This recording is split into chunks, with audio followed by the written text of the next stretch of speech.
नाशिक येथे बेमुचं आम्हाला उपोषणाला बसले, ते का बसलेत, कशासाठी बसलेत याचं गांभीर्य अजूनही आपल्याला नाही.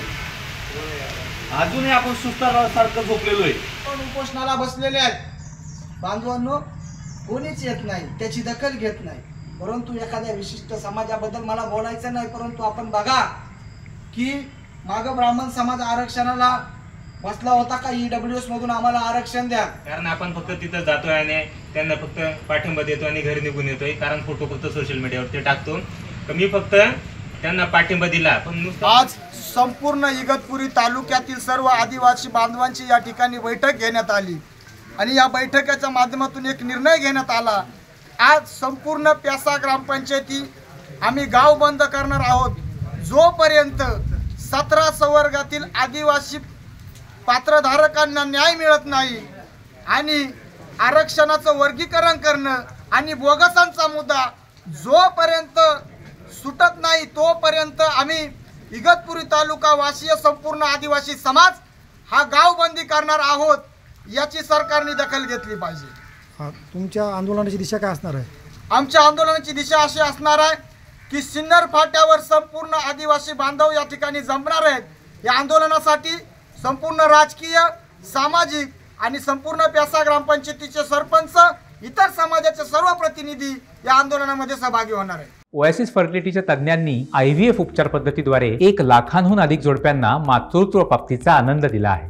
मोफत अपॉइंटमेंट बुक करण्यासाठी आजच संपर्क साधा. महाराष्ट्रातील 13 जिल्ह्यातील 17 संवर्गातील ज्या राज्य शासनाने पदभरतीच्या ज्या नियुक्त्यांना स्थगिती दिली सामान्य प्रशासनाने, त्यामुळे नाशिक येथे आज 19 दिवस झाले आंदोलन चालू आहे. तरी राज्य शासन त्याची दखल घेत नाही. मिंदे सरकार, फसवणूक सरकार, हे अजितदादा हे आम्हाला फसवतोय.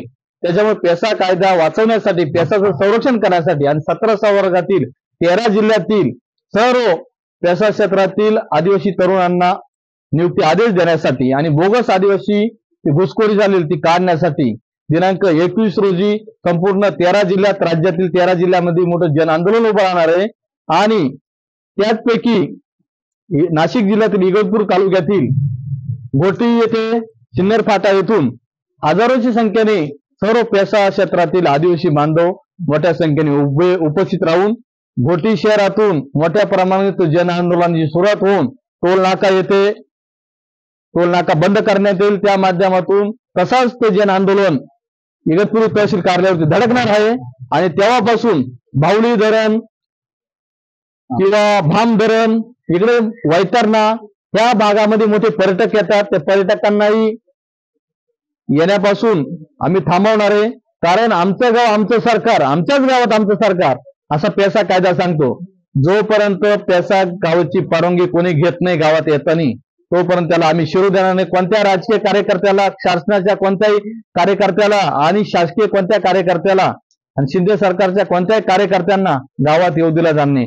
गावांच्या सीमा बंद केल्या जातील, दगड लावले जातील, लाकडं लावले जातील आणि तेव्हा खऱ्या अर्थाने आदिवासी ताकद या मनवादी, जातीयवादी शिंदे सरकार, फसवणूक सरकार, अजित दादा सरकार याला दाखल राहणार नाही. जोपर्यंत न्याय मिळत नाही पेसा कायद्याला, तोपर्यंत ह्या गावबंद्या तशाच राहतील. त्यामुळे सर्व आदिवासी बांधवांनी जी पेसा कृती समिती स्थापन झालेली आहे इगतपूर तालुक्याची, त्या पेसा कृती समितीला मी अखिल भारतीय आदिवासी परिषदेच्या माध्यमातून जाहीर पाठिंबा देतो आणि आम्ही सर्व त्यांच्या सहभागी होणार आहोत आणि सर्व आदिवासी बांधवांनी मोठ्या संख्येने उपस्थित राहावं. एवढे बोलतो. जय आदिवासी.